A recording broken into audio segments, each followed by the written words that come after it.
अस्सलामु अलैकुम वरहमतुल्लाहि वबरकातुहू। अल्हम्दुलिल्लाह अल्हम्दुलिल्लाहि रब्बिल आलमीन वल आक़िबतु लिल मुत्तक़ीन वस्सलातु वस्सलामु अला अफ़ज़लिल अंबियाइ सय्यिदिल मुरसलीन व अला आलिहि व सहाबिहि व अज़वाजिहि व अहले बैतिहि व उलमाए मिल्लतिहि व औलियाए उम्मतिहि अजमाइन अम्मा बाद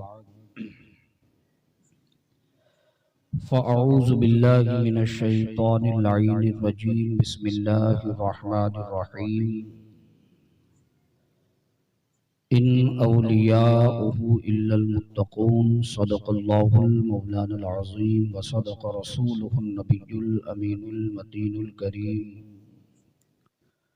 व नहनु अला ज़ालिका लमिनश शाहिदीन वश्शाकिरीन वल्हम्दुलिल्लाहि रब्बिल आलमीन।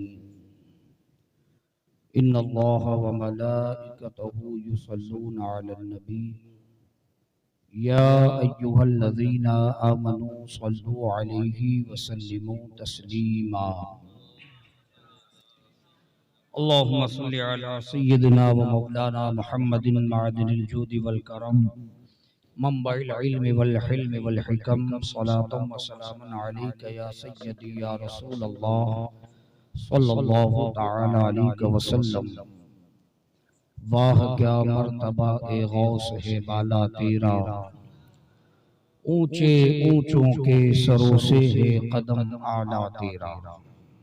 और सर भला क्या कोई जाने कि है कैसा तेरा, औलिया मलते है आंखें वो है तलवा तेरा। और नबवी मीना अलवी फसल बतूली गुलशन, हसनी फूल हुसैनी है महकना तेरा। नबवी खुर अलवी कोह बतूली मादन, हसनी चांद हुसैनी है तजल्ला तेरा। और इब्न ज़हरा को मुबारक हो उरूसे कुदरत, कादरी पाए तसद्दुक मेरे दूल्हा तेरा। और इसको सो फर्द सरापा बिल फरागत ओढ़े, तंग होकर जो उतरने को हो नीमा तेरा। और तेरी सरकार में लाता है रजा उसको शफी, जो मेरा गौस है और लाडला बेटा तेरा। अज़ीज़ान गिरामी, ये माह मुबारक रबीउल आखिर शरीफ का महीना हुजूर शहबाज़ लामकानी महबूब सुबहानी किंदीले नूरानी सैयदना शेख अब्दुल कादिर जीलानी गौसे आज़म रज़ी अल्लाह तआला अन्हु व अर्ज़ा व अन्ना की ज़ात मुबारका से मंसूब है। और यकीनन सीरत, तारीख और औलिया के अहवाल के हवाले से जितनी मुस्तनद किताबें या रिवायात तस्किरे गौसे पाक रदी अल्लाह ताला के हवाले से मिलती हैं, उतना किसी भी वली के बारे में सनदों के साथ बातें हवाले के साथ मौजूद नहीं है।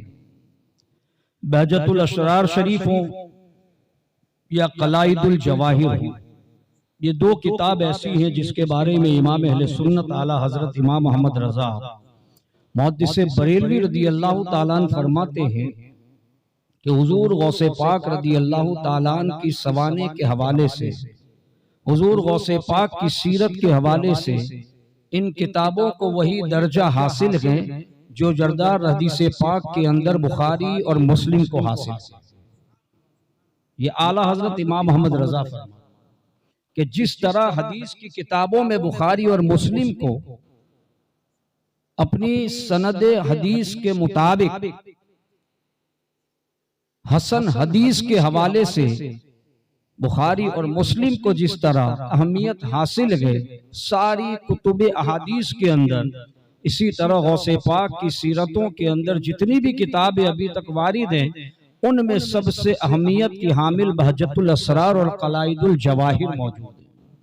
यानी इसकी सनद इतनी मजबूत है कि इसके लिखने वाले एक वास्ते से गौसे पाक के खलीफा, सिर्फ एक वास्ते से अली बिन हैती इन सारी हिकायात के रावी हैं और इमाम अबू मंसूर इस किताब के मुसन्निफ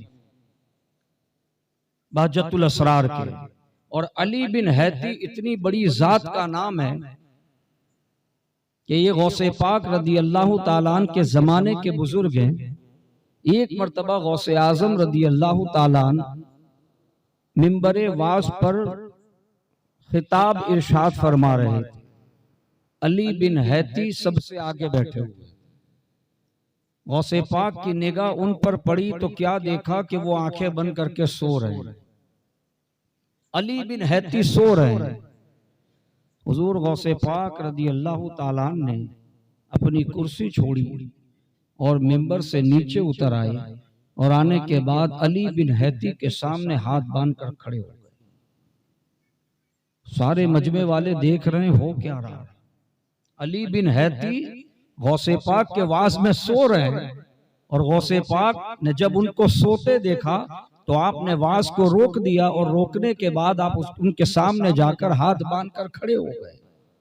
लोग मावे हैरत थे और सरकार गौसे पाक का मामला ऐसा था कि कोई मुरीद हो या कोई बंदा गौसे पाक के सामने दम भरने की जुर्रत नहीं करता था। यह आपके जलाल और इताब का आलम था कि गौसे पाक के सामने कभी भी कोई बात नहीं करता था जब तक गौसे पाक खुद कोई बात इरशाद नहीं फरमाते। आपको अल्लाह ने आपके चेहरे पर रौब और जलाल ऐसा अता फरमाया। अब वो शख्स, सारे लोग देख रहे हैं। अली बिन हैती की अचानक आंख खुली। अली बिन हैती ने देखा कि गौसे पाक शेख अब्दुल कादिर जिलानी मेरे सामने खड़े हैं। फौरन अली बिन हैती अपनी जगह से खड़े हुए और खड़े होने के बाद कहने लगे कि शेख अब्दुल कादिर जिलानी, मेरी आंख लग गई थी, मैं माफी का तलबगार हूं का माफी मांगने की जरूरत नहीं है, इसलिए कि मैं देख रहा था तुम्हारे ख्वाब में रसूलुल्लाह तशरीफ लाए थे। वो सो गए महफिल वाज में। अली बिन हैती के ख्वाब में रसूलुल्लाह तशरीफ लाए। ख्वाब अली बिन हैती देख रहे हैं लेकिन जाहिरी में गौसे पाक देख रहे हैं कि इनके ख्वाब में हुजूर तशरीफ लाए। गौसे पाक उनके अदब में उतर गए और रसूलुल्लाह की सवारी तशरीफ लाई थी तो आप खड़े हो गए अदब से और आप जो हैं उनके ख्वाब में रसूलुल्लाह को देख रहे हैं। वो ख्वाब में देख रहे हैं, गौसे पाक जागते में हुजूर को देख रहे हैं।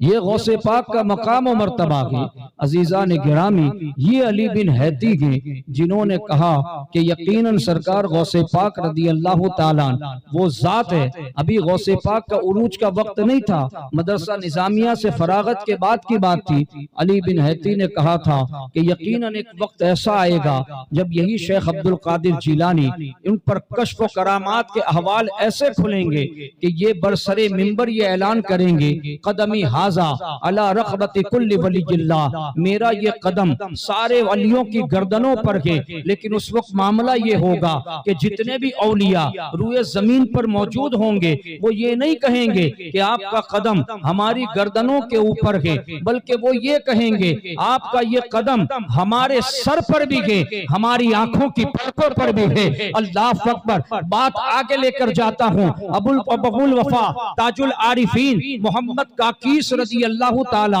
अल्लाह अकबर, ये इतने बड़े बुजुर्ग हैं, गौसे पाक के जमाने के हैं। लेकिन आपको बताता चलूं, गौसे पाक की उम्र मुबारक 22 साल है और ताजुल आरिफीन अबुल वफा मोहम्मद काकीस की उम्र मुबारक 90 साल से ज्यादा तजावुज कर गई है। आप उम्र मुबारक के अंदर गौसे पाक से बड़े हैं और बगदाद के अजल्ला औलिया में से हैं। अल्लाह अकबर। आपका मामला था कि रोजाना असर की नमाज के बाद आप वाज़ो नसीहत की महफिल सजाते थे और बड़ा तबका हुजूर ताजुल आरिफीन अलैहि रहमतुल्लाह व रिदवान के वाज़ो नसीहत को सुनने के लिए आते। हुजूर ताजुल आरिफीन का लक़ब किसी ऐरे गैरे ने आपको नहीं दिया था। आपका नाम मोहम्मद काकी से, आपका लक़ब अबुल वफा के, लेकिन आपको जो लक़ब मुलक़्क़ब ताजुल आरिफीन अता हुआ वो दरबार रिसालत से अता हुआ है। हुजूर अलैहिस्सलातु वस्सलाम ने मोहम्मद काकीस को ख्वाब में आकर ताजुल आरिफीन का लक़ब अता फरमाया था। हुजूर ताजुल आरिफीन की विलायत का मामला इतना बुलंद कि आपके मुरीदों के अंदर 70 बादशाह शामिल थे। सारे के सारे बादशाह आप ही के झंडे के नीचे चला करते। अगर आज किसी पीर साहब के पास 40-50 करोड़पति मुरीदों, 2-5 करोड़पति मुरीदों, पीर साहब की बगले अपने आप में नहीं आती, लेकिन ताजुल आरिफीन मोहम्मद काकीस रहमतुल्लाह अलैह इतने बड़े अल्लाह के वली कि आपके मुरीदों के अंदर बलद इस्लामिया के 70 बड़े बड़े बादशाह आपके मुरीद थे। यहाँ तक के बगदाद के बड़े बड़े औलिया भी आपके मुरीद थे। अल्लाह अकबर। ताजुल आरिफीन का मामला इतना बुलंद, हजरत अज़्ज़ार रज़ी अल्लाह ताला, ये भी उसी जमाने के बुजुर्ग हैं। बगदाद मोहल्ला में हजरत सिक्ती रज़ी अल्लाह ताला के मरकद अनवार के पास आपका मजार आज भी मौजूद है। हजरत अज़्ज़ार रज़ी अल्लाह ताला, ये भी गौसे पाक के जमाने के बुजुर्ग हैं। आप एक रात सो रहे हैं, आपने ख्वाब में रसूलुल्लाह का जलवा देखा। हुजूर अलैहिस्सलातु वस्सलाम की सवारी ख्वाब में तशरीफ लाई। हजरत अज़्ज़ार खड़े होकर हुजूर अलैहिस्सलातु वस्सलाम की बारगाह में सलात व सलाम का नजराना पेश करते। आप खुद अपने ख्वाब को बयान करते। बहजतुल असरार में अबुल फज़ल अलैहि रहमान नकल फरमाते कि हजरत अज़्ज़ार रज़ी अल्लाह ताला ने हुजूर की बारगाह में सलात व सलाम अर्ज किया। हुजूर अलैहिस्सलाम ने जवाब इनायत फरमाया। अब हजरत अज़्ज़ार रज़ी अल्लाह ताला ने हुजूर अलैहिस्सलाम की बारगाह में अर्ज की, हुजूर ताजुल आरिफीन मोहम्मद काकीस जो हैं, बड़े बड़े लोग उसके वाबस्ता होते हैं, बड़े बड़े लोग अपने अमामे उसके कदमों में रखते हैं। हुजूर उसका मामला क्या है, आप उसके बारे में क्या फरमाते हैं? अल्लाह अकबर। सुनो दरबार रिसालत से मोहम्मद काकीस ताजुल आरिफीन के बारे में रसूलुल्लाह क्या फरमाते हैं? हुजूर फरमाते हैं तुम उसके बारे में मुझसे पूछते हो, अरे क्या पूछते हो? ये मोहम्मद काकीस जैसे लोग कल क़यामत में इन्हीं की वजह से मैं अपनी उम्मत के औलिया पर फख्र महसूस करूंगा कि ऐसे ऐसे लोग, ऐसे ऐसे मुत्तकी परहेजगार अल्लाह ने मेरी उम्मत में पैदा किया। ये हजरत ताजुल आरिफीन का मकाम है। हुजूर ताजुल आरिफीन रहमतुल्लाहि ताला अलैह इतना बड़ा मकाम। अब गौसे पाक रज़ी अल्लाह ताला अन्हु जो है मदरसा निजामिया में उस वक्त ज़ेरे तालीम थे। आप पढ़ते थे उस वक्त, आपके दिल में ख्याल आया कि आज जो है हजरत की बारगाह में जाया जाए। बड़ा शोहरा है उनका, बड़ा नाम है यहाँ इनका। अल्लाह वालों से मोहब्बत थी सरकार गौसे पाक को, तो जिसको भी अल्लाह वालों से मोहब्बत होगी यकीनन वही गौसे पाक का गुलाम होगा। अल्लाह वालों से अदावत रखना ये गौसे पाक के गुलामों की पहचान नहीं है। गौसे पाक ने तो अल्लाह के वलियों से मोहब्बत की, उनकी खिदमतों में पहुंचेगी, उनकी बारगाह से फयूज व बरकत हासिल की, जबकि गौसे पाक को किसी बारगाह की रुजू की जरूरत नहीं थी। हाँ, बड़े वसूख से मैं कह रहा हूं, इसलिए कि आपके पीरो मुर्शिद हजरत अबू सईद मुबारक मखजूमी रहमतुल्लाहि ताला अलैह गौसे पाक फरमाते, जब मैं इल्म जाहिरी से आरास्ता हो गया तो मेरे दिल में कल्बी वसवसे महसूस हुए, मुझे खतरात महसूस हुए, तो मैंने अल्लाह की बारगाह में रात में दुआ की, मालिक व मौला मुझे ऐसे शेख कामिल की बारगाह तक पहुंचा जो मुझे इन खतरात कल्बी और एहसासात कल्बी, जो बुरे ख्यालात मेरे दिल में आते हैं, मैं उससे बच जाऊं। फरमाते हैं सुबह में उठा और मोहल्ला मुजफ्फरिया की तरफ से मैं गुजर रहा था तो मैंने देखा कि एक हसीन व जमील बुजुर्ग अपने दरवाजे पर किसी के इस्तकबाल के लिए खड़े हैं। जैसे ही मैं उस तरफ गुजरा, मैंने उनके सामने देखा, उनको सलाम किया।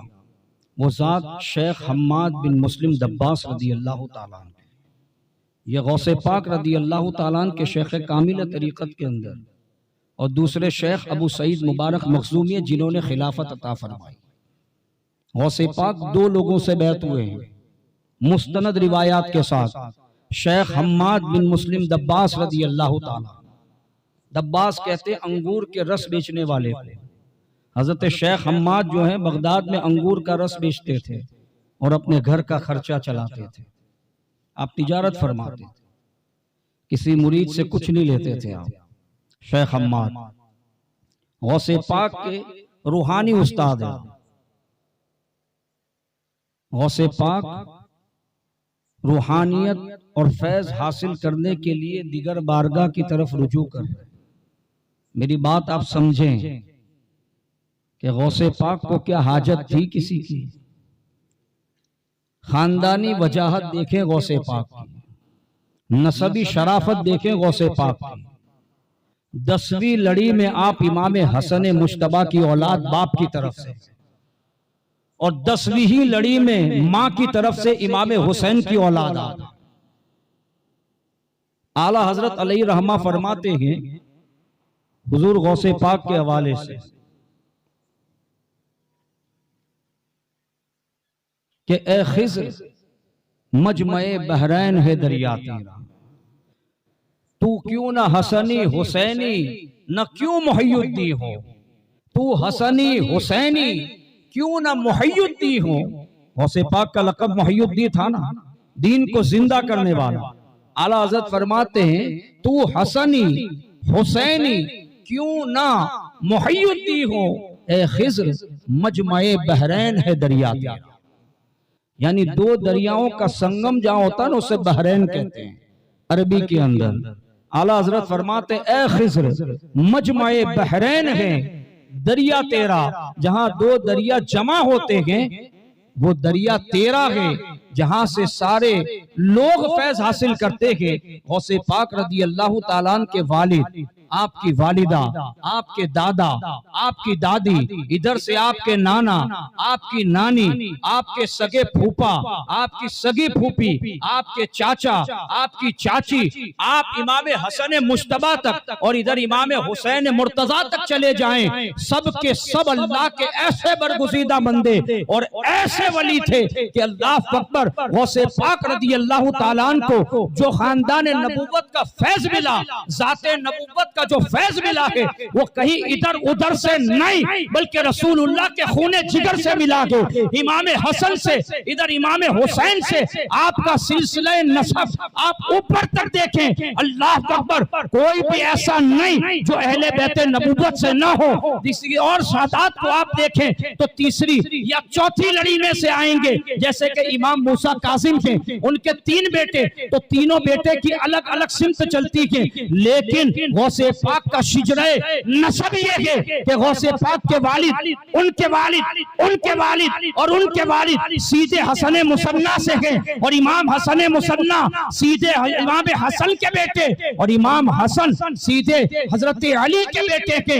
ऐसा खानदान नबूवत का फैजान मिला, उसके बावजूद हजरत गौसे पाक रज़ी अल्लाह ताला अल्लाह की बारगाह में अर्ज करते थे, दुआ करते थे, मालिक व मौला मुझे कल्ब के अंदर कुछ खतरात महसूस होते थे, परवरदिगार मुझे कोई शेख कामिल के दर तक पहुंचा दे। फरमाते मैं मोहल्ला मुजफ्फरिया की तरफ से गुजरा तो मेरी नजर शेख हम्माद बिन मुस्लिम दब्बास की तरफ पड़ी, उन्होंने मेरा इस्तकबाल किया, मैंने उनकी तरफ देखा नहीं, बहुत गौर न किया, तो उन्होंने इतने गुस्से में अपने दरवाजे को जोर से बंद किया कि दरवाजे की जो धूल थी वो सारी गर्दो गुबार मेरे चेहरे पर आ गई। उन्होंने दरवाजा बंद कर लिया, उसके बाद उन्होंने दरवाजा न खोला, इसलिए कि मैंने इल्तिफात न किया उनकी तरफ जाने का, वो मेरे इंतजार में थे, मैं उनकी तरफ न बढ़ा। अल्लाह अकबर, रात गुजर गई, ख्वाब में रसूलुल्लाह का जलवा देखा, कहा तुझे अल्लाह ने रास्ता बताया, बेटे अब्दुल कादिर शेख हम्माद की तरफ रुजू क्यों नहीं करता। अल्लाह अकबर, दूसरे दिन गौसे पाक शेख हम्माद की बारगाह में पहुंचते के इक्तिसाब फैज हासिल करना शुरू करते के 17 साल के बाद हजरत अबू सईद मुबारक मखजूमी रज़ी अल्लाह ताला अन्हु की बारगाह में पहुंचते के आप फरमाते हैं, हजरत अबू सईद मुबारक मखजूमी फरमाते कि जब अब्दुल कादिर जिलानी मेरी बारगाह में आए, मेरे पास आए, मैंने अपना खिरका उन्हें अता किया और उनका पहना हुआ खिरका मैंने पहन लिया और उनसे कहा जो कुछ रसूलुल्लाह की बारगाह से मुझे मिला था मैंने तुमको दिया और जो कुछ तुम्हें मिला है वो मैं तुमसे लेता हूँ। अल्लाह अकबर, गौसे पाक का मकाम ये कि आपके पीर भी आपसे फैज ले रहे हैं कि मेरे अजीजों, ये बात बताने का मकसद ये कि गौस होकर जब मुर्शिद की बारगाह में रुजू करते के तो तुम्हारे हमारे ईमानों का खतरा कितना ज्यादा, शैतान दुश्मन कितना ज्यादा। अल्लाह का एहसान मनाए कि अल्लाह ने मुर्शिद कामिल अता किया के उस मुर्शिद कामिल से वाबस्ता रखे और वो भी मुर्शिद ऐसा दिया, कादरी मुर्शिद अता किया के वो कादरी मुर्शिद जिसका सिलसिला नसब और सिलसिला हसब बगदाद मोहल्ला को पहुंचता के के मेरे अजीजों तो इस हसबी नसबी शराफत पर नाज करो कि अल्लाह रब्बुल इज्जत ने ऐसा खानदान दिया कि जो गौसे पाक का खानदान के तरीकत के अंदर, शरीयत के अंदर अल्लाह रब्बुल इज्जत ने हमें गौसे पाक रज़ी अल्लाह ताला का तरीका और सिलसिला अता फरमाया के, और जानते के तरीक़े गौसिया क्या के, सिलसिले गौसिया क्या के। मेरे अजीजों, पूरी दुनिया के अंदर मैं चैलेंज के साथ कहता हूं कि आज पूरी दुनिया में जिस तरह हनफी 80% के, इसी तरह पूरी दुनिया के अंदर कादरी भी 80%। पूरी दुनिया में सबसे बड़ा सिलसिला अगर कोई गए तो वो सिलसिले कादरिया है। और क्यों ना हो, इसलिए कि सिलसिले कादरिया पर अल्लाह की रहमत इतनी ज्यादा, फैजान नबूवत का फैजान इतना ज्यादा है कि गौसे पाक रज़ी अल्लाह ताला अन्हु जैसी जात कि इस सिलसिले के मोरी से आला मेरे अजीजों गौसे पाक रज़ी अल्लाह ताला अन्हु मुर्शिद कामिल की तरफ रुजू किया। बात बहुत आगे निकल गई।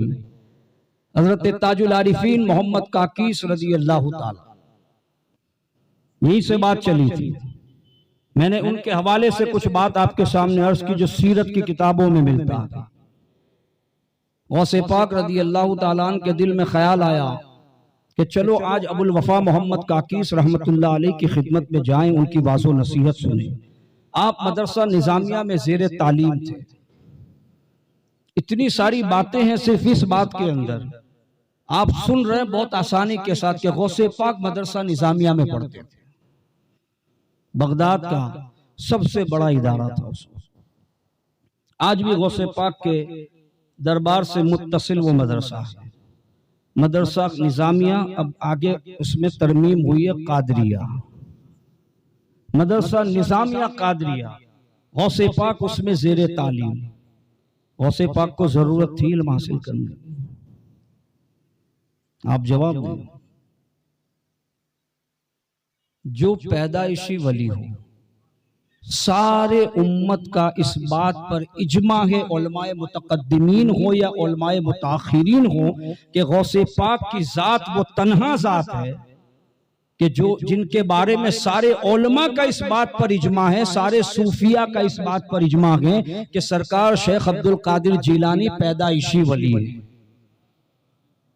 कोई कहे सनद क्या है, तुमने तो अकीदत में कह दिया होगा, रहे पाबंदे शरीयत पहले ही दिन से, न छूटा शीर खारी में भी रोजा गौसे आज़म। एक रमजानुल मुबारक गौसे पाक की पैदाइश है, 30 दिन गुजर गए, गौसे पाक ने कभी भी दिन में दूध नहीं पिया। ये गौसे पाक की बचपने की करामत है। गौसे पाक की उम्र मुबारक 8 साल की है। कितने? 8 साल की है। कलाइदुल जवाहिर में 8 साल की उम्र है। 8 साल की उम्र में बच्चे को होश क्या होता है? बगदाद जीलान से काफिला जा रहा है हज के लिए, मदीनतुर रसूल के लिए। गौसे पाक उस काफिले को देख रहे हैं। गौसे पाक फरमाते मैं कभी भी बच्चों के साथ खेल कूद नहीं किया मैंने, इसलिए कि जब भी मैं खेलने जाता एक गैब से निदा आती, ए मेरे बंदे तू इसलिए पैदा नहीं किया गया।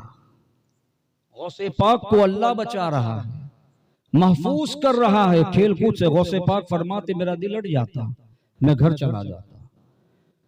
गौसे पाक फरमाते हैं जीलान से काफिला खाने काबा की तरफ रवा दवा जाने वाला है, हज का मौसम है, मदीनतुर रसूल की तरफ काफिला जा रहा। अम्मी के पास 8 साल की उम्र, गौसे पाक 7 साल की उम्र में हाफिज कुरान हो चुके थे। आपकी वालिदा के पास आए और आने के बाद कहने लगे अम्मी जान मुझे इजाजत दो, मैं हज करने जाना चाहता हूं। 8 साल की उम्र, मैं हज के लिए जाना चाहता हूं, मैं सरकार अलैहिस्सलातु वस्सलाम के रोज़े अक़दस की ज़ियारत के लिए जाना चाहता हूं। आपकी वालिदा ने कहा बेटा अभी तू बहुत छोटा है, किसके साथ जाएगा, मैं तुझे इजाजत नहीं देती। आपकी वालिदा ने मना कर दिया। बात जानती हूँ अभी तो बुलूगियत भी नहीं, अभी तो हज फर्ज भी नहीं है। आपकी वालिदा ने मना कर दिया। गौसे पाक रज़ी अल्लाह ताला बड़े मायूस हो गए, रंजीदा खातिर हुए। वो दिन आ ही गया जिस दिन मदीने को काफिला रवाना होना था। सुबह के वक्त और एक रिवायत में है कि शाम के वक्त वो काफिला गीलान से निकला। गौसे पाक रदी अल्लाह ताला अन्हु बड़ी हसरत से उस काफिले वालों को देख रहे। इश्क़ रसूल देखें आप इस उम्र में, हमारी उम्रें गुजर गई, आशिक आशिक चिल्लाते हुए, इश्क की खुशबू भी महक नहीं आई हमें, इश्क की खुशबू भी समझ में ना आई हमें कि हुजूर से इश्क कैसा होता, हुजूर से मोहब्बत कैसी है। काफिला गुजरने लगा, गौसे पाक की आंखों में आंसू जारी, इसलिए कि ये कसक दिल में रह गई कि काश अगर मुझे इजाजत मिल जाती तो मैं भी सरकार अलैहिस्सलातु वस्सलाम के शहर को देख लेता, हज कर लेता। काफिला गुजरने लगा, यहां तक कि काफिला बहुत दूर गुजर गया।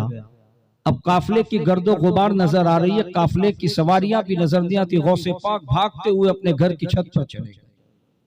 छत पर जाने के बाद अब दूर तक उस काफिले को देख रहे हैं, दूर तक काफिला नजर आता रहा, आप रोते रहे। काफिला नजर आता रहा, उसकी गर्दो गुबार नजर आती रही, गौसे पाक रोते रहे। अल्लाह अल्लाह रब्बुल इज्जत ने ऐसा करम फरमाया, ऐसा करम फरमाया कि रास्ते के सारे हिजाबात उठा दिए, सारे हिजाबात गौसे पाक की आंखों से उठा दिए गए। गौसे पाक ने अपनी माथे की आंखों से खाने काबा को देख रहे हैं, मदीनतुर रसूल को देख रहे हैं। गौसे पाक रज़ी अल्लाह ताला अन्हु फरमाते, मुझे कसक हुई, मुझे खदशात महसूस हुआ, क्या मैं सही देख रहा हूँ या फिर मेरे दिल में खाने काबा के तसव्वुरात हैं, रोज़े रसूल के तसव्वुरात हैं, वो आ रहे हैं। गौसे पाक फरमाते, मैंने 2 मरतबा अपनी आंखों को ऐसा किया, अल्लाह अकबर, क्या देखता हूँ कि खाने काबा के मुझे लगा कि धोखा हो रहा है, मैंने अपने चेहरे को दूसरी तरफ मोड़ लिया, इधर है तो इधर कर लिया, क्या देखता हूँ खाने काबा का जलवा वहां नजर आ रहा है, फिर चेहरा घुमाया, फिर घुमाया। गौसे पाक फरमाते, मैं गोल गोल घुमा, मेरी नजर के सामने खाने काबा घूम रहा के। इसी को बरेली का इमाम कहता कि सारे अख्ताबे जहां करते हैं काबे का तवाफ, सारे अख्ताबे जहां करते हैं काबे का तवाफ, अरे काबा करता है तवाफे दरे वाला तेरा।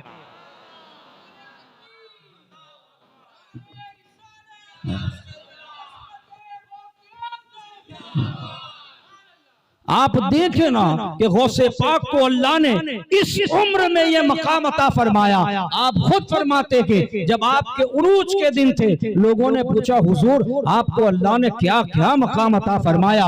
एक मुरीद दावत दे, आप हाँ कहते हैं, दूसरा मुरीद दावत दे, आप हाँ कहते हैं, यहाँ तक के 70 मुरीद आ गए। अल्लाह अकबर, एक ही वक्त एक ही समय पर आपने सबकी दावत कबूल कर ली। जात एक है, आप हर जगह कैसे पहुंचेंगे। अल्लाह अकबर, अल्लाह ने आपको ये मकाम अता फरमाया कि एक ही वक्त में 70 मुरीदों के यहाँ दावत के लिए तशरीफ ले जा रखे के। आपके तसर्रुफ का आलम ये कि आप मदरसा निजामिया में पढ़ा रखे के। अल्लाह अकबर, हज़रत अबुल फज़ल बहजतुल असरार के मुसन्निफ फरमाते कि मैं गौसे पाक की बारगाह में बैठा हूँ, गौसे पाक मदरसा निजामिया में बच्चों को तालीम दे रखे के, क़ाल अल्लाह क़ाल रसूल के दर्स दे रखे के। अचानक छत से अल्लाह अकबर एक सांप गिरता के जो गौसे पाक रज़ी अल्लाह ताला के कदमों पे आता के आपके जुब्बे के अंदर से वो सांप अंदर की तरफ जा रहा के, लेकिन गौसे पाक इल्म हदीस दे रखे के आपके पाए मुबारक में जुम्बिश न आई, गौसे पाक के अंदर हरकत न आई, आप बज़ाहिर बदस्तूर इल्म हदीस का दर्स दिए जा रखे के। मैं देख रहा हूँ आप बच्चों को पढ़ा रहे के, वो जो है सांप अंदर गया, जाते जाते आपके अंदर से होता हुआ आपकी गर्दन पर लपट गया और पूरी गर्दन को अपने घेर लिया और गिरने के बाद गौसे पाक के मुंह के सामने उस सांप ने अपना मुंह खोला। बहजतुल असरार की रिवायत है, हजरत अबुल फजल फरमाते, मैं खुद उस वक्त मदरसा निजामिया में मौजूद था। अल्लाह अकबर, अब वो सांप जो के गौसे पाक के सामने के सारे बच्चे डर गए। गौसे पाक रज़ी अल्लाह ताला ने उस सांप की तरफ देखा, मैंने देखा सांप कुछ बोल रहा है, गौसे पाक उसको जवाब दे रहे के। अल्लाह अकबर, अब देखें अबुल फजल की बात पर गौर करें, वो फरमाते सांप कुछ बोल रहा है, गौसे पाक उसका जवाब दे रहे। मतलब ये कि न सांप अरबी में बात कर रहा था, न फारसी में बात कर रहा था, न किसी और जबान में बात कर रहा था। इसलिए कि अरबी में बोलता अबुल फजल को अरबी आती है, फारसी में बोलता अबुल फजल को फारसी आती के। पता चला सांप अपनी जबान में बोल रहा है, गौसे पाक उसकी जबान में जवाब दे रखे के। बताने का मकसद ये कि जिसकी उम्मत के वली के इल्म की चसा बशारत का आलम ये है, रसूलुल्लाह के इल्म का आलम क्या होगा।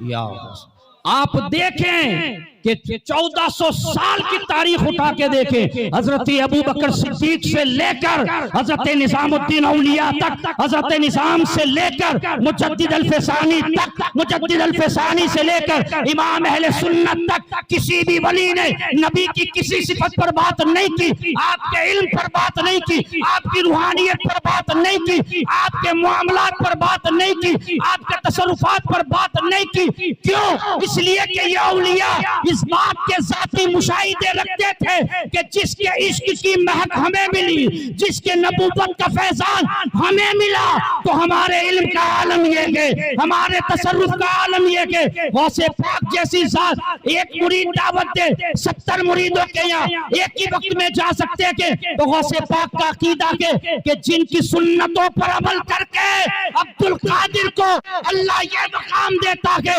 अपने हबीब को अपने क्या मकाम अता फरमाया।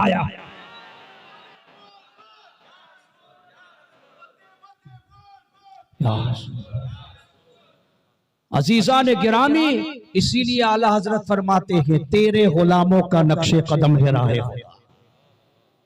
जितने भी हुजूर के गुलाम हैं, सारे औलिया हुजूर के गुलाम, आला हजरत फरमाते तेरे गुलामों का नक्शे कदम है राहे खुदा। इन औलिया के नक्शे कदम ही खुदा की मंजिल, खुदा की राह है। इन औलिया के नक्शे कदम पर चलकर ही बंदा खुदा की बारगाह तक पहुंचता है। कि तेरे गुलामों का नक्शे कदम है राह खुदा, अरे वो क्या बहक सके जो ये सुराग लेके चले। जो इन औलिया अल्लाह के सुराग लेके चलते हैं वो कभी नहीं बहक सकते। जो औलिया अल्लाह को नहीं मानते ना, उसका रीजन एक ये भी है, किसी भी वली ने हुजूर के इल्म गैब की तरदीद नहीं की, किसी भी वली ने हुजूर को नूर नहीं माना, ऐसा नहीं है। किसी भी वली ने हुजूर को हाजिर और नाजिर नहीं माना, ऐसा नहीं है। इसलिए कि गौसे पाक की सीरत सामने, जब वो 70 जगह हाजिर और नाजिर, समझ वो तो उम्मत में कितने बाद में है गौसे पाक, गौसे पाक से पहले कितने हैं, सब बड़े बड़े हैं। तो किसी भी वली ने कभी भी हुजूर अलैहिस्सलातु वस्सलाम की सिफत पर बात नहीं की। अजीजा ने गिरामी, गौसे पाक रदी अल्लाह ताला को अल्लाह ने ऐसा तसर्रुफ अता फरमाया, ऐसे कमालात अता फरमाए कि अक्ल इंसान हैरान है। अरे गौसे पाक तो गौसे पाक है। गौसे पाक का मुरीद होना सच्चा मुरीद, उसके तसर्रुफ का ये आलम होता है कि आला हजरत जैसी जात कहती है जो तेरा तिफल है कामिल है या गौस। तिफल जानते किसे कहते हैं? बच्चे को। फारसी में बच्चे को तिफल कहते हैं कि जो तेरा बच्चा है कामिल है या गौस। तुफैली का लक़ब वासिल है या गौस। कामिल क्यों है? कि जो तेरा तिफल है कामिल है या गौस। और आला हजरत कह रहे हैं हवा में बात नहीं करते। आजकल के शायर हवा में गोलियां चलाते हैं, आला हजरत ने कभी नहीं चलाई। इसीलिए तो इमाम अहले सुन्नत हो गए। जो तेरा तिफल है कामिल है या गौस, तुफैली का लक़ब वासिल है या गौस। इसलिए कि आपके तुफैल जो लक़ब उसे मिला वो आपके दामन में आ गया, और ऐसा आया कि निगाहे गौस अगर चोर पे पड़ जाए तो कुतुब बना दे, तो सच्चे मुरीद पर पड़े तो फिर उसे क्या बना दे। गौसे पाक रदी अल्लाह ताला के एक मुरीद है सैयदी अहमद, बहुत फरेफ्ता मुरीद गौसे पाक, और हमेशा गौसे पाक की खानका में रहते हैं। बेजतुल असरार की रिवायत है। एक दिन गौसे पाक की बारगाह में आए और आने के बाद कहने लगे हुजूर बड़ा अरसा हो गया घर नहीं गया हूं। कहा जाओ। वो चले गए अपने घर, कुछ दिन रहे, वापस आ रहे थे तो रास्ते में तफसूंज एक इलाका था बगदाद से पहले, वहां पर सैयदी अब्दुर्रहमान तफसूंजी रहमतुल्लाहि ताला अलैह का बड़ा चर्चा था। बहुत बड़े पीर थे आप, बहुत अल्लाह वाले बुजुर्ग। सैयदी अहमद को पता चला कि तफसूंज के अंदर सैयदी अब्दुर्रहमान तफसूंजी रहमतुल्लाहि ताला अलैह का बड़ा चर्चा है। चलो अल्लाह के वली हैं, उनकी भी जियारत और मुलाकात करते हुए मैं जाऊं। जब वो वहां पर पहुंचे तो देखा कि उनके मुरीदों का बड़ा जम्मे गफीर बैठा हुआ है खानका के अंदर, और हजरत अब्दुर्रहमान जो हैं अपने मुरीदों के दरमियान वाज़ो नसीहत फरमा रहे हैं। सैयदी अब्दुर्रहमान तफसूंजी बड़ी आसानी से गुफ्तगू कर रहे हैं। सैयदी अहमद बिल्कुल अखीर में कोने में एक जगह मिली, वहां बैठ गए और गर्दन ऊंची कर करके हजरत अब्दुर्रहमान तफसूंजी को देख रहे थे कि अचानक सैयदी अब्दुर्रहमान तफसूंजी रहमतुल्लाह अलैह ने एक जुमला फरमाया। अचानक बात करते करते वाज़ो नसीहत कर रहे थे और अचानक एक जुमले पर उनकी बात रुक गई। उन्होंने कहा कि इस वक्त मेरा मुआमला रुए जमीन के औलिया में ऐसा है जैसा कि सबसे ऊंची गर्दन वाला। बस वो खामोश हो गए। अब सैयदी अहमद जो उस महफिल में बैठे थे वो खड़े हो गए और खड़े होने के बाद कहने लगे कि अब्दुर्रहमान खड़े हो जाओ, मैं तुमसे कुश्ती लड़ना चाहता हूं। सारे लोग परेशान। सैयदी अब्दुर्रहमान तफसूंजी की बात पर गौर करें। उन्होंने क्या जुमला इरशाद फरमाया, इस वक्त रुए जमीन पर जितने भी औलिया हैं उसमें मेरा रुतबा, मेरा दर्जा ऐसा ही है जैसा कि सारस। सारस कहते हैं सबसे ऊंची गर्दन वाला, यानी इस वक्त में औलिया में सबसे बड़ा रुतबा किसका? मेरा। आपने ये फरमाया। अब उधर हजरत सैयदी अहमद को आ गया जलाल, मुरीद थे गौसे पाक के। उन्हें जलाल आया, उन्होंने अपनी जो है चादर अपने बदन पे रखी हुई थी, चादर भी फेंक दी और फेंकने के बाद कहते हैं खड़े हो जाओ, मैं तुमसे दो दो हाथ करना चाहता हूं। सैयदी अब्दुर्रहमान तफसूंजी ने सर से लेकर पैर तक और पैर से लेकर सर तक सैयदी अहमद को देखा। 3 मर्तबा उनके ऊपर से नीचे तक देखने के बाद आप खामोश हो गए और आपने निगाहें झुका दी। अब मुरीदों में खलफशार मच गया कि पता नहीं कौन बंदा है, हमारे इलाके का नहीं है, हजरत को बोलता है कि खड़े हो जा, मैं तुझसे कुश्ती लड़ना चाहता हूं। जब तक पीर साहब हुक्म नहीं दे उस वक्त हम कुछ नहीं करेंगे। बिला आखिर वो सारे मुरीद उठकर आए, हजरत क्या मामला है? आपने कुछ नहीं कहा उसको, आपकी शान में गुस्ताखी की उसने, आपने कोई जुमला नहीं कहा। बोले खामोश हो जाओ। अपने मुरीदों से कहा तुम खामोश हो जाओ। कहा हुजूर क्या बात है? सैयदी अब्दुर्रहमान तफसूंजी ने फरमाया, मैंने सर से लेकर पैर तक, पैर से लेकर सर तक 3 मर्तबा इसके बदन के रोंगटे रोंगटे का मुशाहिदा किया। बदन का एक हिस्सा भी इसका रहमत इलाही से खाली नहीं है। इसके बदन का एक भी हिस्सा रहमत इलाही से खाली नहीं है। और इसने ये जो जसारत की है ये अपने बल पर नहीं, इसकी पुश्त पर किसी का हाथ है। सैयदी अहमद को आगे बुलाया, इधर आओ। वो आगे आया। कहा तुम किसके मुरीद हो? सीधा सवाल अब ये था, तुम मुरीद किसके हो? उन्होंने कहा कि मैं शहनशाह बगदाद सरकार गौसे पाक का मुरीद हूं। अब सैयदी अब्दुर्रहमान, जो वली होता है वो वली को जानता है। अब अब्दुर्रहमान तफसूंजी समझ गए, अभी तक वो गौसे पाक को जानते नहीं थे, न उनका कोई तारुफ था गौसे पाक। खुद बयान फरमाते, मैं नहीं जानता था शेख अब्दुल कादिर कौन है। मैंने लेकिन जब उसके मुरीद को देखा और उसके बदन के रोंगटे रोंगटे को मैंने मुलाहिजा किया, मैं समझ गया जिसके मुरीद का ये आलम है उसके पीर का आलम क्या। फौरन पूछा तुम्हारे पीर कौन है? का शेख अब्दुल कादिर जिलानी है। का ये कौन है? सैयदी अब्दुर्रहमान तफसूंजी फरमाते उसी जमाने के बुजुर्ग हैं। का ये कौन है? का बगदाद में रहते हैं। अच्छा। अपने 2 मुरीदों को उठाया और बुलाया, इधर आओ। बुलाने के बाद कहा कि तुम बगदाद चले जाओ और शेख अब्दुल कादिर जिलानी की बारगाह में मेरा सलाम अर्ज करना, और सलाम अर्ज करने के बाद उनसे कहना 12 साल हो गए कुर्बे खास में जाते हुए भी आते हुए भी। कितने साल? सैयदी अब्दुर्रहमान तफसून जी को विलायत तो बहुत पहले अता हुई, लेकिन रुतबा बड़ा उसे 12 साल हुए थे। कुर्बे इलाही में पहुंचना हर एक वली को हिस्सा नहीं, ये याद रखिए। कश्फुल माजूब में दाता साहब फरमाते हैं कुर्बे इलाही में हर एक वली, इसलिए कि विलायत में भी दर्जात हैं, सब अलग अलग दर्जे हैं। अल्लाह जिस पर फजल फरमाता है उसको फर्द का दर्जा अता फरमाता है, और जिसको फर्द का दर्जा मिलता है वो रहमत इलाही में पहुंचता है, कुर्बे खास में पहुंचता है। फर्द की बात आ गई तो एक वाकया और भी, लेकिन बहुत लंबा है। अगर वक्त हुआ तो इंशाअल्लाह उस पर भी बात करूंगा कि गौसे पाक को अल्लाह ने फर्दियत के कौन से मकाम पे फाइज फरमाया। बहरकैफ हजरत अब्दुर्रहमान तफसून जी ने अपने मुरीद को कहा कि जाओ और कहना कि 12 साल हो गए कुर्बे खास में जाते हुए भी आते हुए भी, न मैंने तुम्हें कभी जाते में देखा न आते में देखा, तो तुम रहते कहां हो? मेरी तो हर वली से मुलाकात होती, कुर्बे खास में जब जाता हूं तो हर एक से मुलाकात होती, तुम कौन हो? मैंने तो तुम्हें कभी न जाते में देखा न आते हुए देखा, तुम हो कहां?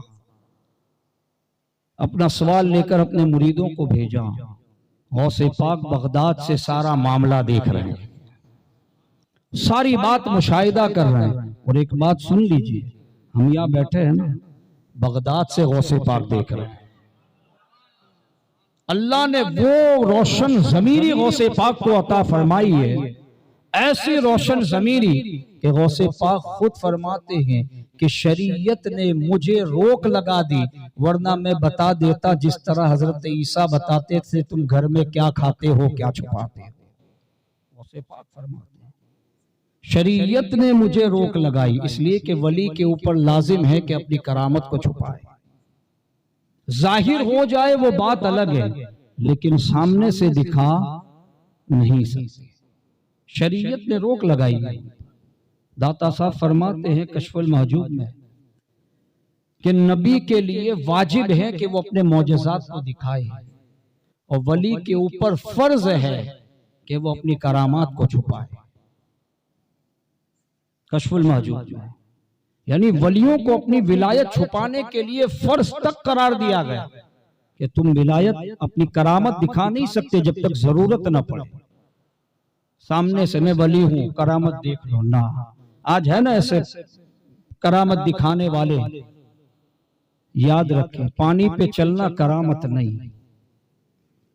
वैसे तो अजय पाल जोगी के जमाने में भी जादूगरों की खड़ावें उड़ी थी, खड़ाओं का उड़ाना हवा में ये जादूगरी है, करामत नहीं। उस खड़ाओं को जमीन पे ले आना ये गरीब नवाज है। यानी दीन पर इस्तिकामत यही सबसे बड़ी करामत है। सुन्नत रसूल पर अमल करना, शरीयत मुस्तफा पर अमल करना, यही सबसे बड़ी करामत है। हजरत जुनैद बगदादी की सीरत भरी पड़ी इस हवाले से। सैयदी अब्दुर्रहमान तफसून जी के मुरीद चले, गौसे पाक ने अपने 2 मुरीदों को उठाया। देखो अब्दुर्रहमान के 2 मुरीद मिलेंगे, साथ में तुम्हें अहमद भी मिलेगा। उन सब को रास्ते में रोक देना, बगदाद तक लेके मत आना, और उनके ये सवाल हैं, उनके ये जवाबात मेरी तरफ से अब्दुर्रहमान तफसून जी को दे देना। नहीं समझे आप? इल्म गैब की बात करते हो, गौसे पाक का इल्म देखो। मैंने कहा ना कोई भी वली न कोई रसूलुल्लाह के इल्म गैब पर तबर्रा करेगा, न हुजूर के हाजिर और नाजिर होने पर शक व शुबा पैदा करेगा, इसलिए कि वो जानते हैं कि जब उनके नक्शे कदम पर मिटकर अल्लाह हमें ये मकाम दे सकता है तो अपने महबूब को क्या मकाम अता फरमाया होगा। किसी भी वली ने कभी भी हुजूर की जात पर कभी तबर्रा नहीं किया। गौसे पाक रदी अल्लाह ताला ने अपने मुरीदों को कहा कि जाओ और ये सारी बात उनसे कह देना। आपने जवाब इनायत फरमा दिया। अब ये दो मुरीद चले, रास्ते में देखा कि वही लोग मिले जैसा कि गौसे पाक ने फरमाया, जिस मकाम पर फरमाया वहीं पर मिले। सारे लोगों को लिया और लेने के बाद चले। हजरत अब्दुल रहमान तफसून जी की खानका में सारे लोग पहुंचे। पहुंचने के बाद आपके मुरीदों ने, हजरत गौसे पाक के मुरीदों ने आपके सलाम का जवाब दिया और जवाब देने के बाद कहा कि हमारे पीराने पीर रोशन जमीन ने भी आपको सलाम इरशाद फरमाया है। हजरत अब्दुल रहमान ने जवाब इनायत फरमाया और आपके मुरीदों ने, गौसे पाक के मुरीदों ने कहा कि आपने ये सवाल किया था। अब सारे मुरीदीन बैठे हैं, हजरत अब्दुल रहमान तफसून जी की खानका में बड़ी बेताबी से इंतजार हो रहा है कि ये अब्दुल कादिर जिलानी है कौन। अल्लाह अकबर, जिसके मुरीद का रोंगटा रोंगटा रहमत इलाही में डूबा है, उसके पीर का आलम क्या होगा। सारे लोग बेताब है गौसे पाक के मामलात को जानने के लिए, गौसे पाक के रुतबे को जानने के लिए, गौसे पाक के मकाम और मर्तबे को जानने के लिए। अल्लाह अकबर,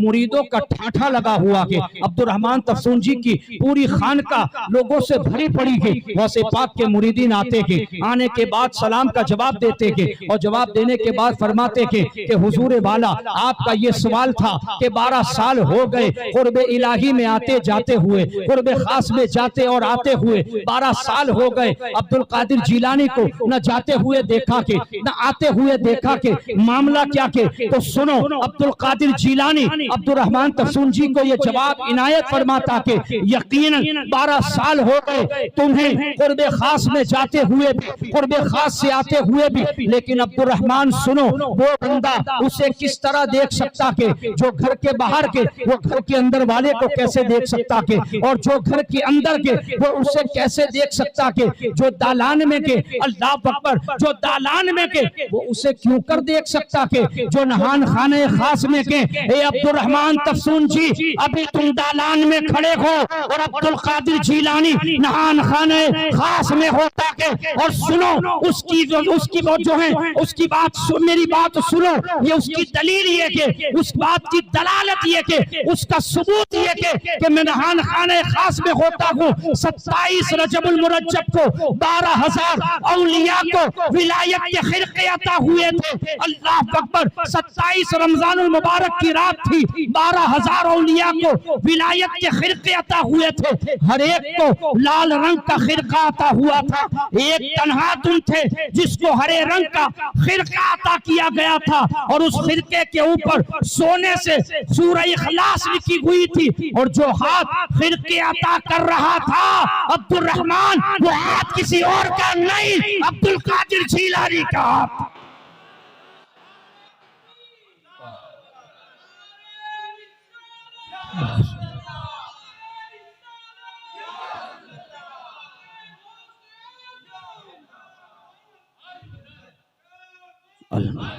अजीजा ने गिरामी, ये गौसे पाक का मर्तबा। अब आए थोड़ा और आगे, जब आपने कहा ना शेख अहमद ने कि खड़े हो जाओ, मैं आपसे कुश्ती लड़ना चाहता हूं, जब सारे मामला तय हो गए तो हजरत अब्दुल रहमान तफसून जी ने कहा कि भाई अपनी चादर जो आपने फेंकी है वो उठा के पहन ले, उसे ओढ़ लो। सैयदी अहमद फरमाते हैं कि फकीर एक मर्तबा जो चीज फेंक देता है उठा के पहनता नहीं है। वहीं से आपका घर 12 दिन की मसाफत पर था, बहजतुल असरार में 12 दिन दूर आपका घर था हजरत अब्दुल रहमान तफसून जी की खानका से।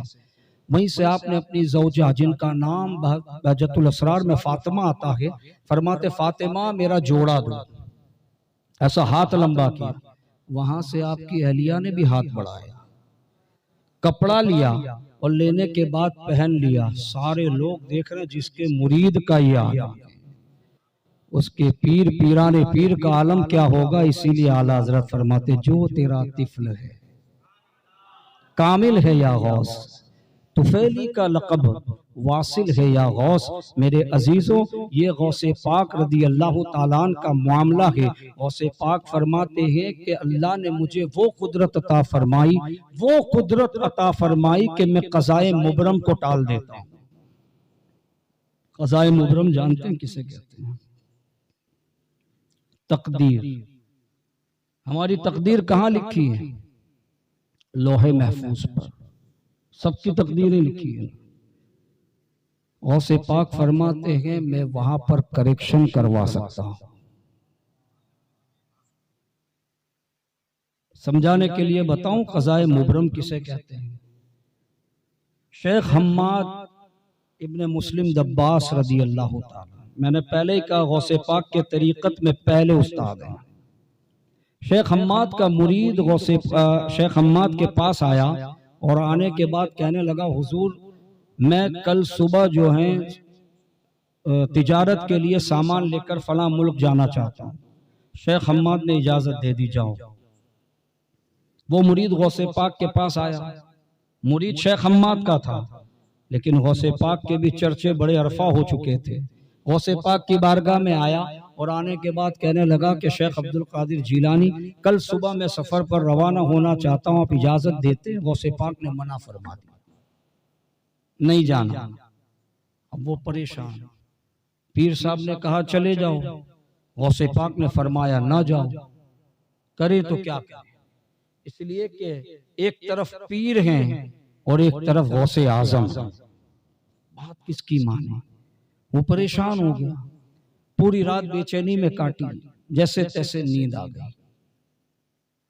ख्वाब में देखता है कि चारों तरफ से डाकुओं ने काफिले को लूट लिया और सबको कत्ल कर दिया। जैसे उसकी गर्दन पर तलवार चढ़ी, घबरा कर उसकी आंख खुल गई, देखा फजर का वक्त है। फौरन वुजू करके जामा मस्जिद पहुंचा। शेख हम्माद भी मस्जिद में मौजूद हैं, गौसे पाक भी मस्जिद में मौजूद। नमाज फज्र हो गई, शेख हम्माद मुसल्ले पर बैठे रहे। गौसे पाक रदी अल्लाह ताला उठ गए और उठने के बाद मस्जिद की सीढ़ी की तरफ चलने लगे, जामा मस्जिद की। अब यही मुरीद शेख हम्माद का परेशानी में इधर खड़ा है, जाऊं या ना जाऊं। पीर साहब ने इजाजत दी, गौसे पाक ने मना कर दिया, करूं तो क्या करूं। वो सीढ़ी के पास खड़ा था, गौसे पाक रदी अल्लाह ताला अन्हु गुजरने लगे। जाते जाते उसका हाथ पकड़ लिया और पकड़ने के बाद अपने साथ सीढ़ी से उतारने लगे और धीरे से कान में कहा जो होना था हो गया, सफर शुरू कर दो। बात समझ में आई? उसने अर्ज की हुजूर क्या बात है, मैं रात से परेशान हूं।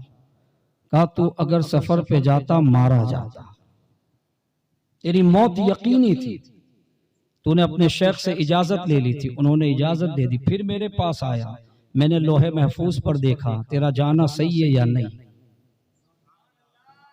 मैंने देखा कल तेरा कत्ल लिखा हुआ है, मैंने मना कर दिया, लेकिन तू पूरी रात बेचैन रहा, सो अपने घर में रहा।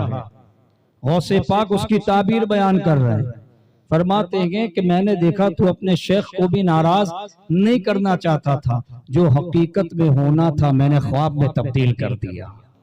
इसी को कहते हैं कि मैं क़ज़ाए मुबरम को टाल देता हूं। अब आला हजरत फरमाते हैं बंदा कादिर का है, कादिर भी है अब्दुल कादिर, सिर्रे जाहिर भी है, बातिन भी है अब्दुल कादिर। जाहिर में क्या करना, बातिन में कैसे मामलात को तब्दील कर देना, अल्लाह ने इसकी कुदरत भी गौसे आजम को अता फरमाई।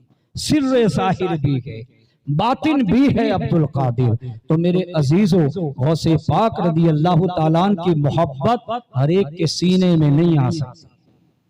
जिसके दिल में गौसे पाक की मोहब्बत है वो अपने आप को खुशकिस्मत समझे, इसलिए कि गौसे पाक रदी अल्लाह ताला अन्हु फरमाते हैं कि मैं ना चाहूं तो बंदे की जबान पर मेरा नाम भी नहीं आ सकता। गौसे पाक फरमाते अगर मैं ना चाहूं तो उस बंदे की जबान पर अब्दुल कादिर का नाम भी नहीं आ सकता। इसको कुदरत नहीं कहेंगे तो क्या कहेंगे? हम उठते बैठते कहते या गौसल मदद। यकीनन गौसे पाक चाहते हैं कि ये मुझसे मदद मांगे, और यह हमारा ईमान है कि गौसे पाक मदद करते हैं। इसलिए कि मुसीबत टाल देना काम किसका? गौसे आजम का। और यकीनन टालते हैं, कभी आजमा के देख लेना। टाली गए, अरे निकाला है पहले तो डूबे हुओं को, है? गौसे पाक ने 12 साल पुरानी डूबी कश्ती को डुबाने से, डूबी हुई कश्ती को बचा लिया। तो क्या हम गुलामों की फरियाद नहीं पहुंचेंगे? यकीनन पहुंचेंगे, यकीनन हमारी फरियाद को पहुंचेंगे। लेकिन कहते ना आला, इतना भी तो हो कोई जो आह करे दिल से, है वल्लाह वो सुन लेंगे, फरियाद को पहुंचेंगे। आला हजरत फरमाते, ये हुजूर अलैहिस्सलातु वस्सलाम की नात है, लेकिन हम इसको गौसे पाक की मनक़बत के तौर पे भी पढ़ सकते हैं, इसलिए कि हमारा अकीदा है गौसे पाक मदद फरमाते हैं।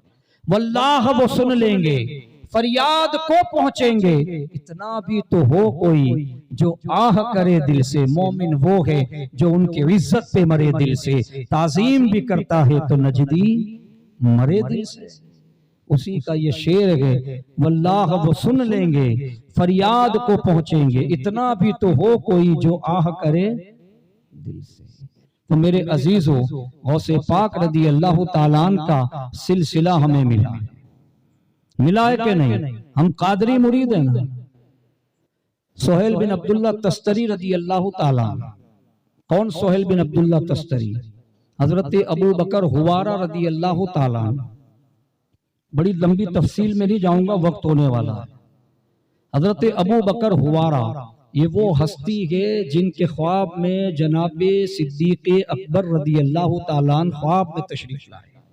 हजरत अबू बकर हुवारा अजल्ला औलिया में से हैं। हजरत सिर्री सिक्ती और जुनैद बगदादी से भी पहले के बुजुर्ग हैं हजरत अबू बकर हुवारा। रिवायतों में आता है, एक रिवायत मैंने पढ़ी कि आप ताबईन में से। तो हजरत अबू बकर हुवारा रदी अल्लाह ताला अन्हु के ख्वाब में हजरत अबू बकर सिद्दीक रदी अल्लाह ताला अन्हु तशरीफ लाए और आपने उनको वो जुब्बा पहनाया जो जुब्बा रसूलुल्लाह ने हजरत अबू बकर को अता फरमाया था, ख्वाब में पहनाया। हजरत अबू बकर हुवारा फरमाते हैं कि जब मैंने ख्वाब से आंख खोली, नींद से बेदार हुआ, वल्लाह वही जुब्बा मैंने अपने जिस्म पर पाया जो अबू बकर ने पहनाया था। आपने अपने मुरीदों को एक गैब की खबर दी थी। फरमाया कि इराक के अंदर 8 औलिया ऐसे होंगे जिसे अल्लाह रब्बुल इज्जत मकाम औताद अता फरमाएगा। विलायत में ये बहुत बड़ा रुतबा होता है। औताद के ऊपर होता है अफराद और अफराद के ऊपर होता है गौसियत उज़्मा। समझ गए? सिर्फ लास्ट थर्ड स्टेप है, इसके नीचे बाकी दर्जे हैं। औताद के ऊपर अफराद के ऊपर गौसियत उज़्मा, उसके नीचे सारे अब्दाल कुतुब सब नीचे है। औताद के आजम मर्तबे पर अल्लाह 8 इराक के औलिया को फाइज करेगा और उनके नाम भी बताए। हजरत अबू बकर हुवारा ने इस बात में बहुत सारी चीजें मैं पहले ही अर्ज कर चुका, गैब की खबर छुपी हुई बात थी ना, अभी तो कोई आया नहीं था। 8 औलिया के नाम बता दिए कि ये मकाम औताद पर फाइज होंगे। पहला नाम किसका लिया? कहते मारूफ करखी। कादरी सिलसिला हो, अहले बैत के बाद सबसे पहला पीर अगर कोई आएगा तो मारूफ करखी ही होगा। कादरी सिलसिले में सबसे पहले बुजुर्ग अहले बैत के बाद हजरत मारूफ करखी रदी अल्लाह ताला अन्हु की जात है। फरमाते पहला नाम मारूफ करखी का, दूसरा अहमद इब्ने हम्बल, इमाम अहमद बिन हम्बल, अल्लाह इनको मकाम औताद अता फरमाएगा। तीसरा बिशर हाफी, चौथा मंसूर बिन अम्मार, पांचवा जुनैद बगदादी, छठा सिर्री सिक्ती, सातवां सोहेल बिन अब्दुल्ला तस्तरी, आठवां अब्दुल कादिर जीलानी। ये 8 ऐसे होंगे। हजरत अबू बकर हुवारा फरमाते कि अल्लाह रब्बुल इज्जत इनको मकाम औताद अता फरमाएगा। आपके मुरीद और शागिर्दों ने कहा ये सब तो ठीक है, ये अब्दुल कादिर जीलानी कौन है? फरमाते कि ये वो है जो अजमी सादात होगा, गीलान में इसकी पैदाइश होगी, बगदाद इसका मस्कन होगा।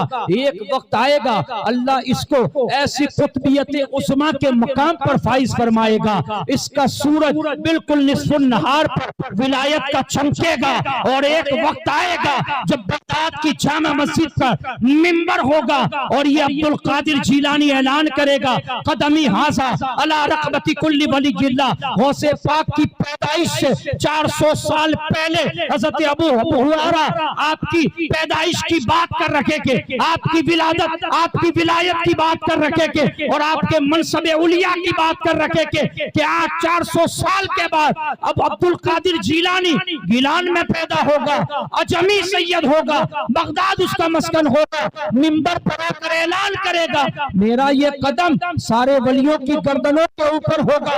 अल्लाह अकबर। अब आए ताजुल आरिफीन अबुल वफा मोहम्मद काकीस की बात अधूरी रह गई। आप गौसे पाक उनकी खिदमत में पहुंचे, गौसे पाक उनकी बारगाह में पहुंचे, आप उनके वाज़ो नसीहत सुनने के लिए आए थे। बहुत बात आगे चली गई, यहाँ से बात शुरू करता हूँ। अल्लाह अकबर। ताजुल आरिफीन ने जब गौसे पाक को अपनी मजलिस में देखा, मुरीदों से कहा इसे बाहर निकाल दो। सारे लोग गए, गौसे पाक को उठाया, मजलिस से बाहर कर दिया। गौसे पाक घोड़ा कर बैठ गए, फिर निकाल दिए गए, फिर बैठे, फिर निकाल दिए गए। 3 मरतबा हुजूर अबुल वफा ने उनको महफिल से बाहर किया। गौसे पाक 3 मरतबा आकर बैठ गए। जब चौथी मरतबा अबुल वफा मोहम्मद काकीस ने देखा कि वो आकर बैठ गए, अब मुरीदों से कहा उस नौजवान को मेरे पास लेकर आओ। अल्लाह अकबर। सारे मुरीद हैरान है, परेशान है, अभी तक हुजूर वाला इसको बाहर निकलवा रहे थे। ये भी बंदा बड़ा अजीब है, बाहर जाने का नाम नहीं लेता, पलट पलट कर ताजुल आरिफीन के कदमों में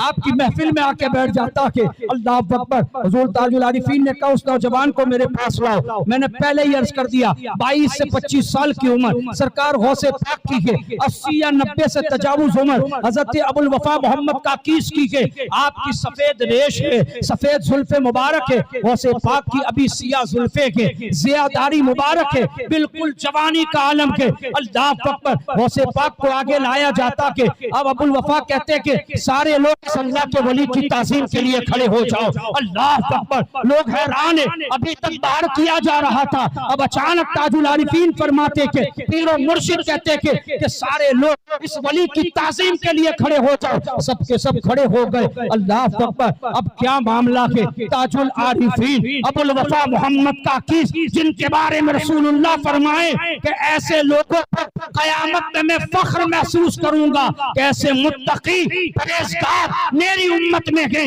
अल्लाह अकबर। हजरत अबुल वफा फरमाते के बेटा अब्दुल कादिर मेरी निगाहें देख रखी के वो वक्त करीब आने वाला के जब तेरी विलायत का सूरज उफ़क़े महर पर चमकने वाला है। ए बेटा अब्दुल कादिर मैं देख रहा हूँ सारी दुनिया तेरे पीछे भागेगी, तेरी विलायत का चर्चा सुबह कयामत तक चलता रहेगा, तेरी कश्फ़ो करामात, तेरे तसर्रुफ़ात कयामत तक चलते रहेंगे, तेरा सिलसिला कयामत तक के लिए बाकी रहेगा। अबुल वफा फरमाते के बेटा अब्दुल कादिर एक वक्त आएगा जब तू ये ऐलान करेगा मेरा ये कदम सारे वलियों की गर्दनों के ऊपर होगा। बेटा अब्दुल कादिर उस वक्त मैं यहाँ पर मौजूद नहीं रहूंगा, मेरी सफेद दाढ़ी का लिहाज रखना। बेटा अब्दुल कादिर उस वक्त तू अपनी कब्र अपने तसर्रुफात से, अपने मुकाशिफात से मेरी कब्र की तरफ तवज्जो करना, मेरी गर्दन तेरे कदम के ऊपर होगी।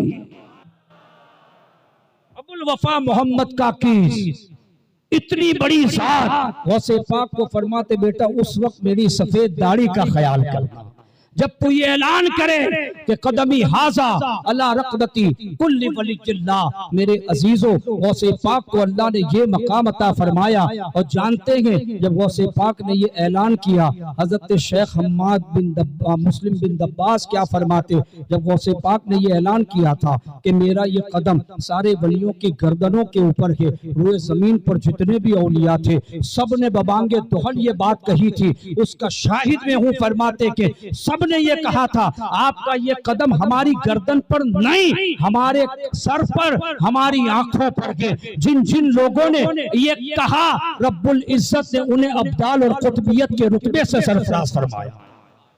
खुद गरीब नवाज रदी अल्लाह ताला अन्हु फरमाते, निजामुद्दीन औलिया इसके रावी के फरमाते हैं गरीब नवाज में संजर की पहाड़ियों में इबादत कर रहा था, मुझे वहां पर वो आवाज आई उम्मत के वली की समात का जब ये आलम, उम्मत के वली के कौल का जब ये आलम के बगदाद से पुकारे सारी दुनिया में आवाज सुनाई और सारी दुनिया के औलिया सुन भी लें, तो फिर इमाम क्यों न कहे दूर और नजदीक के सुनने वाले वो कान लाले करामत पे लाखों सलाम।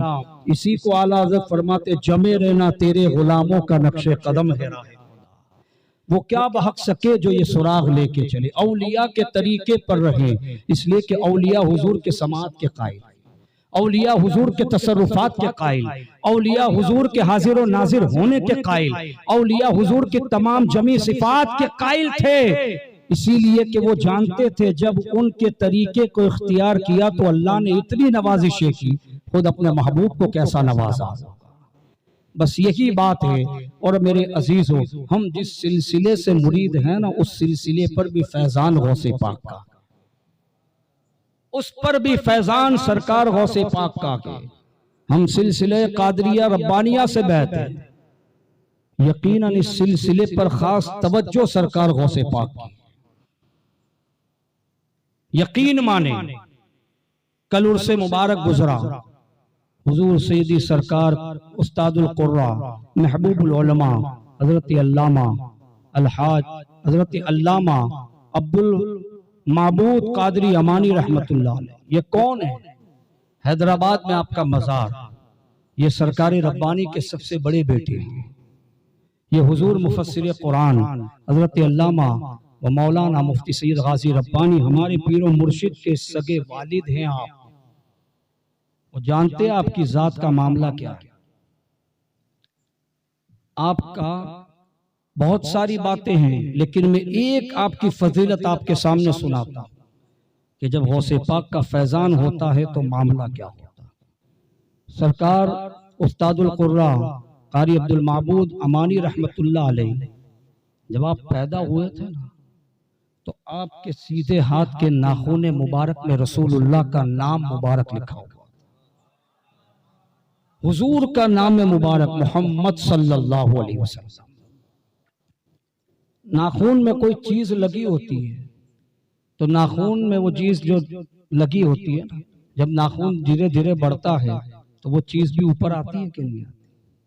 धीरे धीरे वो चीज जाहिल हो जाती है, वो निशान खत्म हो जाते होते कि नहीं होते? हो जाते हैं। लेकिन ये आपकी करामत थी, बचपन से लेकर जवानी, जवानी से लेकर अधेड़ तक आपके नाखून तो बड़े होते, हुजूर का नाम वहीं पर मौजूद रहता। और जब भी मुसाफा करते तो ऐसे मुसाफा करते, लोगों से छुपाते थे, लेकिन जिनको पता चल जाता वो अंगूठा खोल के देखते और चूमते थे। ये फैजान भी गौसे पाक का था। मेरे अजीजों, हुजूर बावजान अलैहि रहमत व रिदवान,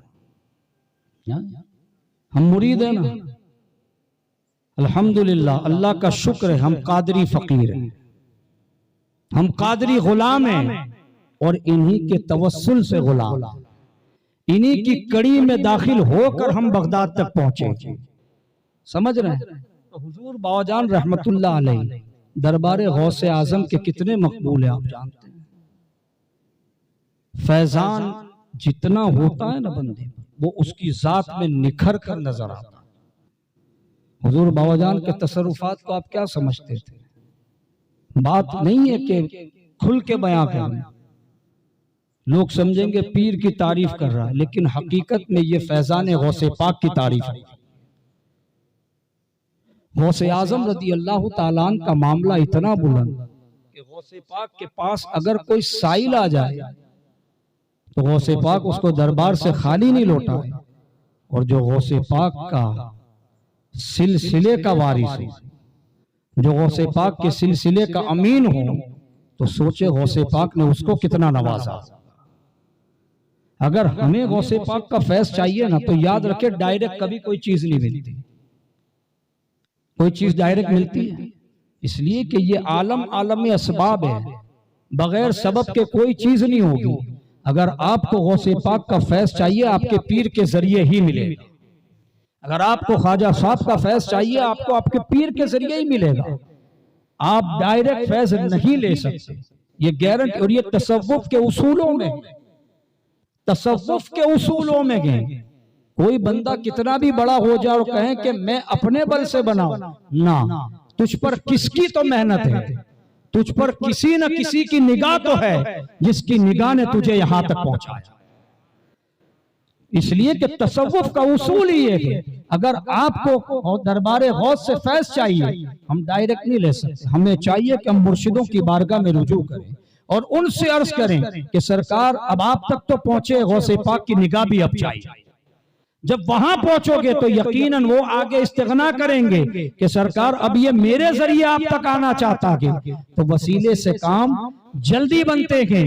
हमारे अमल इस लायक नहीं। वो रसूल पाक सल्लल्लाहु अलैहि वसल्लम की हदीस है, हुजूर अलैहिस्सलाम ने अगली उम्मतों के 3 मुत्तकियों की एक हदीस सुनाई थी। बहुत लंबी हदीस है लेकिन इख्तिसार से हुजूर ने फरमाया, जब भी अल्लाह की बारगाह में दुआ करो अपने नेक अमल का वसीला दिया करो। अब हम में कौन ऐसा है, होंगे वो, लेकिन मैं मेरी बात कर रहा हूं, हमारे पास कौन सा अमल है या हम कौन से अमल को वसूख के साथ अल्लाह की बारगाह में रखें कि ये अमल हमारा बेहतर था, इखलास के साथ था, हम उस अमल को अल्लाह की बारगाह में वसीला बनाकर दुआ करें। है कोई अमल हमारे पास? हुजूर फरमाते अल्लाह से जब भी दुआ करो तो अपने नेक अमल का वसीला पेश करो।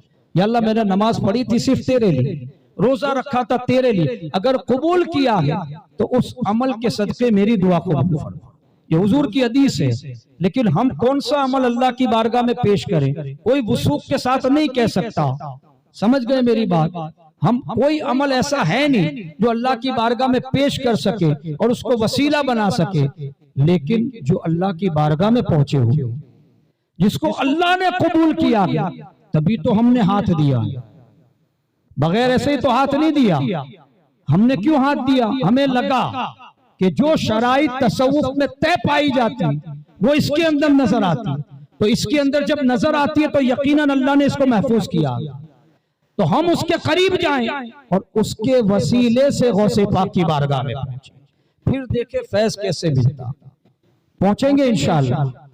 और यहाँ पर जो महफिलें होती हैं, कल भी मुझे बताया गया उर्से माबूदी थी, अब आप पहुंचे ही नहीं, फैज कैसे मिलेगा? याद रखें, अल्लाह वालों की महफिल में जाना कभी रायगा नहीं जाता। मूसा अलैहिस्सलाम की उम्मत में एक शख्स था ना, 99 कत्ल किए थे, सुनी हुई हदीस है ना, 100 पूरी कर दिए।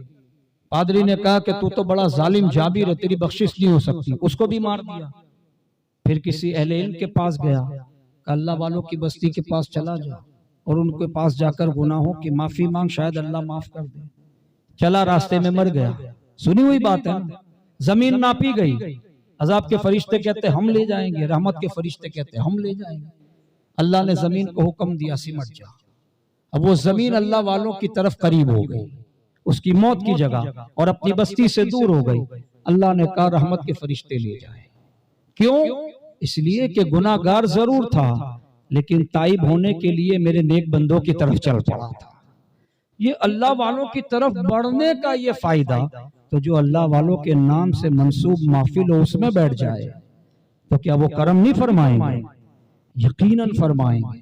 शर्त यह है इखलास के साथ हम पहुंचे। और आखिरी में एक शेर के साथ अपनी गुफ्तगू खत्म करता हूं, और इसी उम्मीद के साथ कि सरकार गौसे पाक सुन रहे हैं, जिसको आला हजरत फरमाते हैं बहजतुल सर की जो बहजतुल असरार में है कि फलकवार मुरीदों पे है साया तेरा, वमा अलैना इल्लल बलाग। अस्सलामु अलैकुम।